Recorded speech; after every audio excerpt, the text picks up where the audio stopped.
We got some input. We were asking we were asking yesterday that not yesterday, just now, the word what in Arabic is termed as tawriya, where you say something and then it has double meanings and you intend a more distant meaning and the listener intends or listener understands the closer meaning. So we got some input here. What you call it? Paraphorus. What how you pronounce it? Paraphorosis. I hope I'm pronouncing correct. So the one input we got here is paraphorosis. The other one we got here is entendre. I'll just put it on here. Entendre. Entendre. You heard it. So let me just give you the entendre. Entendre. It's called the entendre. A double meaning. Some little extra information on that there. I'll give it to you now.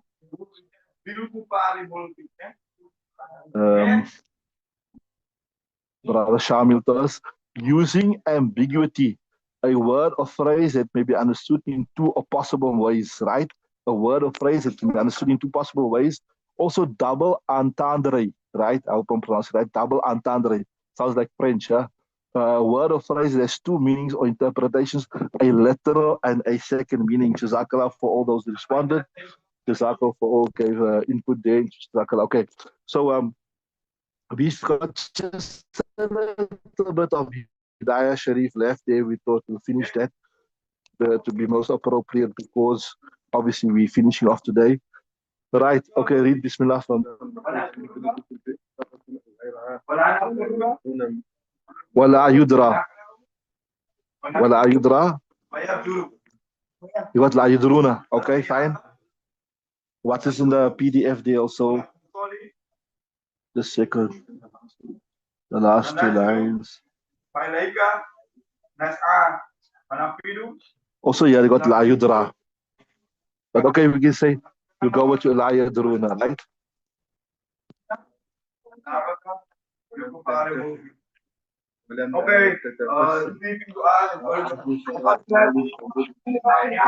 Okay, stop there. Okay, so Bismillah ar-Rahman ar-Rahim. Till now, the Messiah we were discussing is like, a person came to the well, right? And he saw in the well there's a dead rat or something like that. And he knows now when he came earlier, there was no dead rat there. You know, for a fact, when he came earlier, there was no dead rat there. So he knows more or less that when I drew water before from this, it was not najis. But now, somehow or the other, the thing was concealed from him. He doesn't know maybe. Maybe it was a very deep well.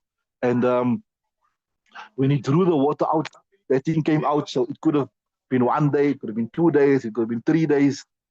I mentioned to you that sometimes maybe the masla don't seem so relevant, but you learn so many usul from there.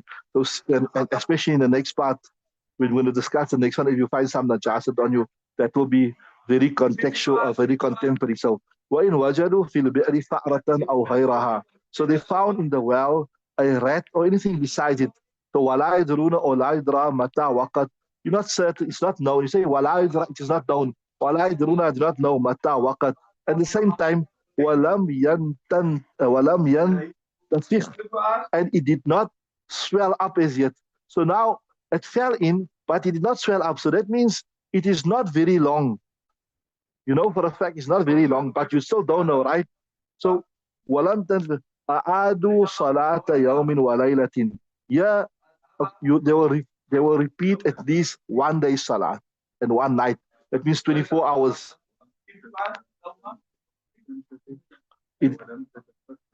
Okay, you also got that. Okay, perfect. Makes the sense. Words go together. Well, so lam yantafiq means not swell up. Walam tatafasakh, neither did blow up, burst. Right. So, right. So, إذا كانوا توضأ منها وغسل. Right. If they were drawing water from this well, right before this, right, for the last 24 hours, then they'll have to repeat it last 24 hours salat. Right. Right. They will have to repeat. أعادوا صلاة إذا كانوا توضأ منها وغسل كل شيء أصاب معها. So that well will be treated as najis water for the last 24 hours. Whatever you touch, your clothes, your body, so you must understand that for the last 24 hours, you are busy with najis water, right? But now they drew the bucket out. وإن كانت قد انتفخت أو تفسخت أي swollen up or a burst thing came out, a burst bird came out, right? أعادوا صلاة ثلاثة أيام ولياليها. They will have to repeat at least 3 days because this shows this has been long in here because it's already swollen up, already burst, right? So interesting. وهذا in the Abi Hanifa. This is according to Imam Abu Hanifa. So I told you, sometimes maybe the masla is not so relevant. I told you, but you think now we don't work with wells and we don't draw water from wells. We have taps and we have whatever. But you understand the usul, inshallah, it will benefit you. See, so and here is some important usuls that come to light. وقال ليس عليهم إعادة شيء حتى يتحققوا أنها متى وقعت. According to Sahibain, if you come there and you see there's a dead bird in there, right? You don't know. Remember all the previous years, you know for a fact that when I was here before, it wasn't here. It's only here, came here now, right? So maybe the surface of the well was exposed, so you knew there was nothing in there. But here, maybe the well was such a nature that it could have fallen earlier and you only saw it now. That's, you don't know. So see, وَقَالَ لَيْسَ عَلَيْهِمْ إِعَادُ شَيْءٍ. You don't have to repeat anything. You saw it now, so from now you consider the water najis. You understood? But حتى يتحققوا, until they've established أنها متى fall in there. The reason. This is a very, very big, important principle that in the course does not doubt. Saying this here, when something happens, and after the doubt, with doubt, for example, to understand this, that when you came here in the morning, you're very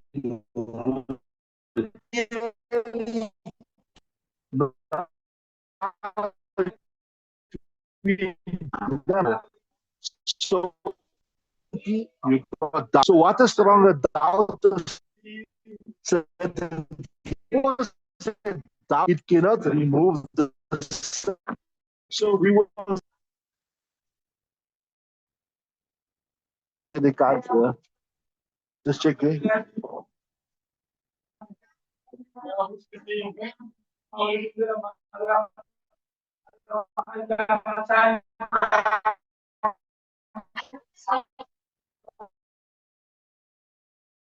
Huh?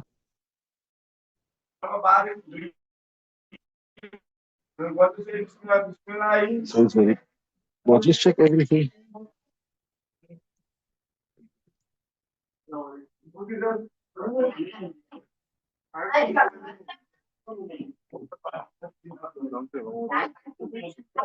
Check all the codes in it.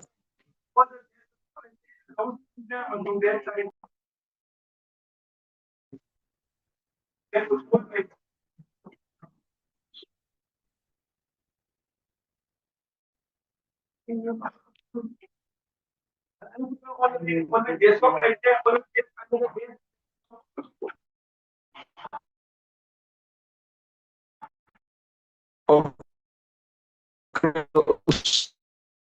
Repeat maybe. Well, the all the Messiah that we just discussed until now was where you had full access and full view to the well. So when you saw that dead thing in there, you knew certainly it wasn't there before.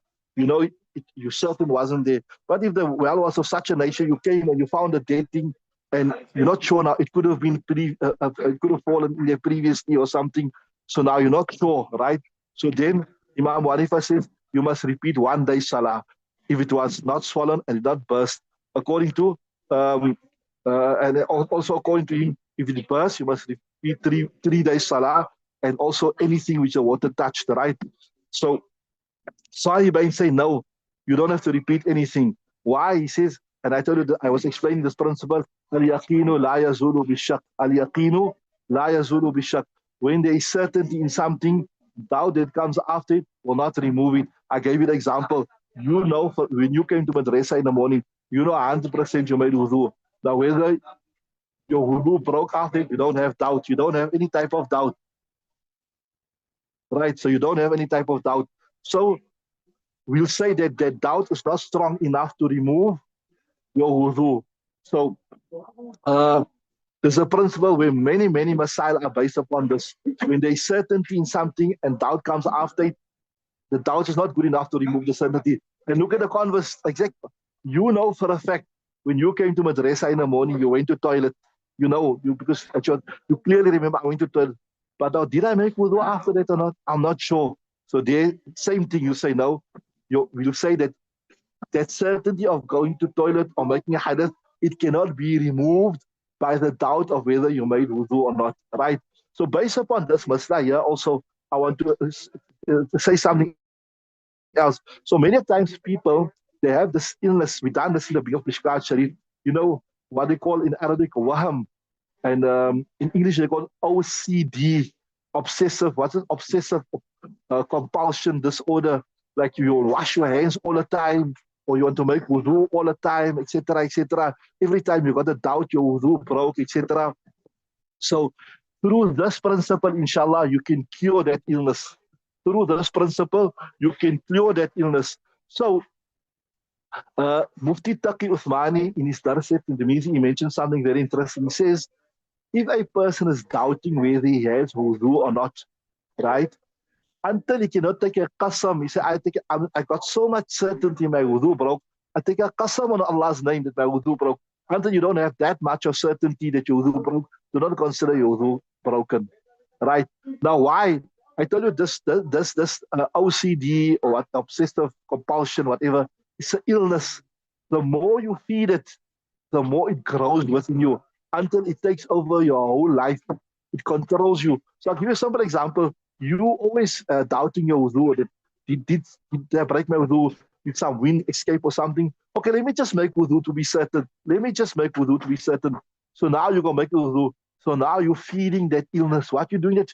You're feeding that illness. And the more you feed that illness, the more it will grow. The more it will grow in you. And you'll find you making wudu all the time. And similar, okay, maybe just some dirt came on my hand. Let me wash my hand again. Let me just wash my hand. So you wash your hand every time. You end up sitting, washing, whatever it is, whether it is what to do or whether it's like washing your hands, or sometimes the ladies by the house in the kitchen, washing, cleaning every time. So the way to combat this is you must take it head on. You must take it head on. You just make sure you know for certain that look here, my wudu didn't break, but I'm not just gonna say in case, because in case, what if my wudu broke? The more you feed that thing, the more it grows. So you make sure you got to do, and after that, any type of doubt come, you just ignore it. You wash your hand one time, or whatever compulsion it is, any compulsion. You know, sometimes you doubt now whether I lock the door. Just, let me just go check. Maybe I leave the door open. Let me go double check. Maybe the could come in something. Make sure you lock the door, and after that, just ignore it. Don't. Then you see in a short space of time, you see that illness will go away. So the cure to that illness is make sure you have to do what you have to do. Make sure you have to do what you, and after that, ignore it. And when you ignore it after that, you'll see that illness goes away, right? So al-yaqinu la yazulu bi-shak. There are many masail. If you do the iftar course, you do the mufti course, you see, they'll give you the principle in Ashba'u and Nazair, and they'll give you all the masail that come after that. So Sahibain is using this principle. They say, look here, you were not certain that this thing came earlier, right? You only saw it now. So the default ruling of water is its spark. So the doubt when it fell in, never fall in, was it here before? It wasn't here before. That is not good enough to say.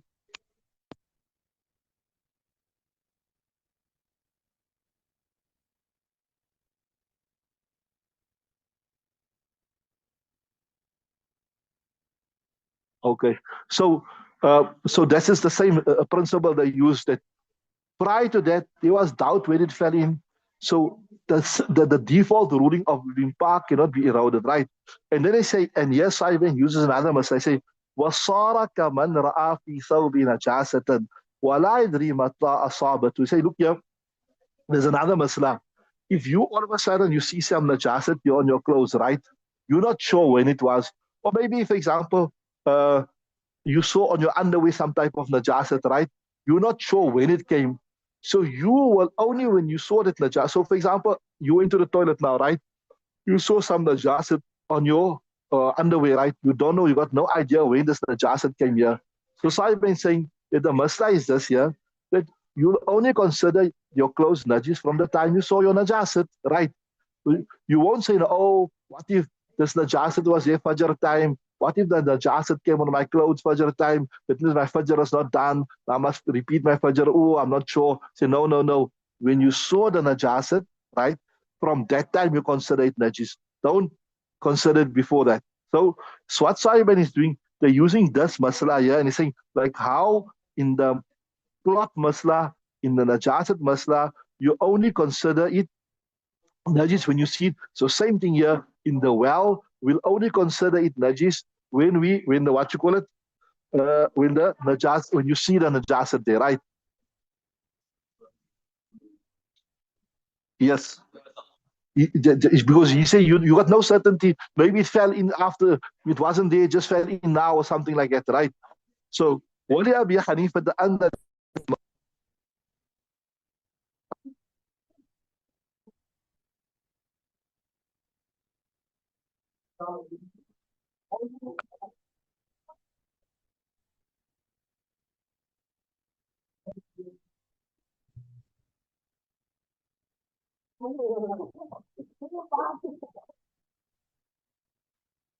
anything happened. A simple example, I'll give you example.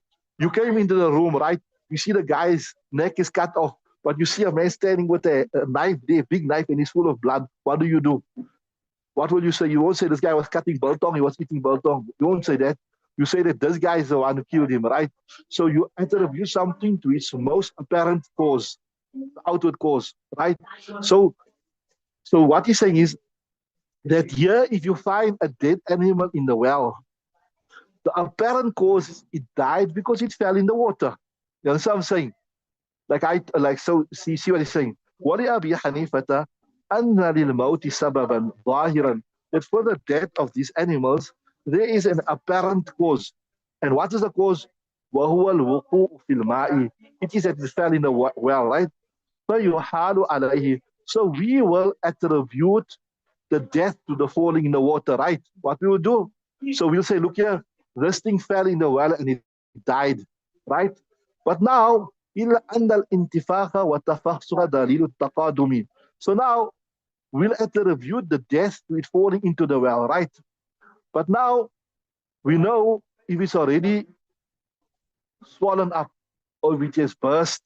So this is a sure sign that the thing fell in the well, but it couldn't have fallen this morning, yesterday, because it takes at least 3 or more days before it swells up and before it bursts. So we say, إلا أن الانتفاخ والتفسخ دليل التقادم. It is a sign that it happened a while back, right? فيقدر بالثلاث. So minimum is 3 days. So the apparent is this thing fell in here and it died. And if it is so, that's why we say the cause of the death was what? The cause of the death was that it died because of falling in the water. And also because it's swollen up, it is minimum 3 days. So you must at least repeat 3 days salah.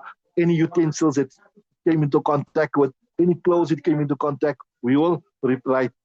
وعدم الانتفاس والتفسخ دليل قرب الأهد. And if it has not swollen up, it is still like intact. So that means it just fell in now, right? But now, if it fell in now, how long will we say, or what? How will we estimate? We say فقدرناها فقدرنا بيوم وزن. We'll fix it at 1 day and 1 night. Why?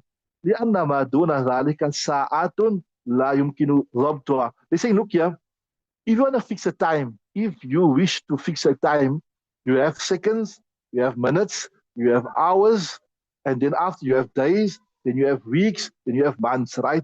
So if we're going to say, okay, it fell in, but now we must fix the time. Now we got to fix it 1 hour, 2 hours. There's no wajhud tarjih. There's no reason to say it's 2 hours, or there's no reason to say it's 3 hours. We got no reasons for preference. Rather go on a minimum time, and the minimum time is 1 day. That's what he's saying. So it makes most sense. That's what he's saying. See, لأنما دون ذلك, what is lesser than a day? Sa'atun, it's hours. And if we say, okay, fix it a few hours, right? لا يمكن ضبطها. It's not possible to fix it. So we're going to say, okay, now just say it fell 3 hours ago or 4 hours. On what basis can we say it's 3 hours? We got no reason to choose it. But yes, if we say 1 day, we say it's the minimum of days. So there's a reason to choose that. You understood? So لأن ما دون ذلك ساعة لا يمكن ضبطها. وأما مسألة النجاسة. So here in the next text we say, look here, you try to use the masla of najasat against us, right? But firstly, we do not accept that masla. We do not accept. So you can't use it against us. You're telling us, look here, when you see najasat on your clothes, right? Then the moment you see it, you consider it to be najis from that time. Imam Hanifa is saying, we don't accept that. See there. وأما مسألة النجاسة فقد قال المؤلى هي على الخلاف. Mu'alla is one of the ulama that narrates also. You say this masla is mukhtalafi, right? It's also mukhtalafi. So how can you use it against us? We don't accept it. Yes, if we accepted this masla, then you could use it against us.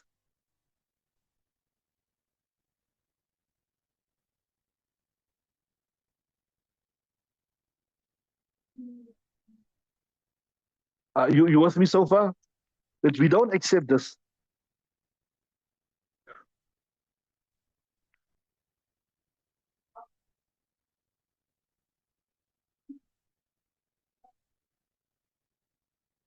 This Mu'alla was a faqih. His name was Mu'alla ibn Mansur.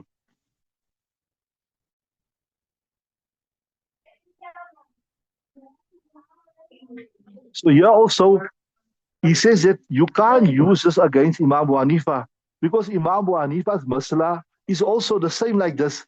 If you saw some najasat on you, then you, if it's fresh, so to say, you will say 1 day salah, you must repeat. That you got no idea when it fell, right? But if it's like dried up, you have to repeat 3 days salah. So how are you going to use this against us? We not agree with you. You're with me. See, that's what he's saying. وأما مسألة الجزم فقد قال المؤلى هي على الخلاف. It's the same اختلاف.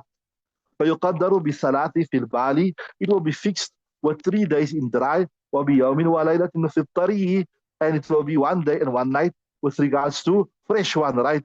But say that the masla was like this, that we did say that also, you only consider najis from the time you see it. Walau sulima, but we say so, then even if the masla was like that, but you cannot make qiyas, you cannot use the masla of a well with regards to the masla of najasat, because najasat is very different. فَالثَّوْبُ بِمَرْأَيْنِ. Najasat is on your body all the time. Your clothes is in front of you. If it came there, you would have seen it immediately. You would have seen it immediately. So, وَالْبِئْرُ غَائِبَةٌ عَنْ بَصَرِهِ, and the well is out of your sight, right? فَيَفْتَرِقَانِ. So even if the masa is, as you say, according to us, that you only consider it najis, there's a good reason to consider it najis immediately, because you are aware of what's happening on your body. You're going to toilet all the time. You see in your clothes as najis or whatever. So it's not like a well where you can't see what is happening, that you only see it after a while, etc. Okay, I know we rushed the last part because the students are getting excited. They want to go home for the holidays. But nevertheless, that brings us to the end of this term. Inshallah, we will continue, not this coming Tuesday, the next Tuesday, inshallah. But don't come Wednesdays at no school. So inshallah, everybody have a good Eid, inshallah. Remember us in your du'as and use the last few days for ibadat, inshallah. Subhanallah wa bihamdihi, subhanakallah wa bihamdika, nashhadu an la ilaha illa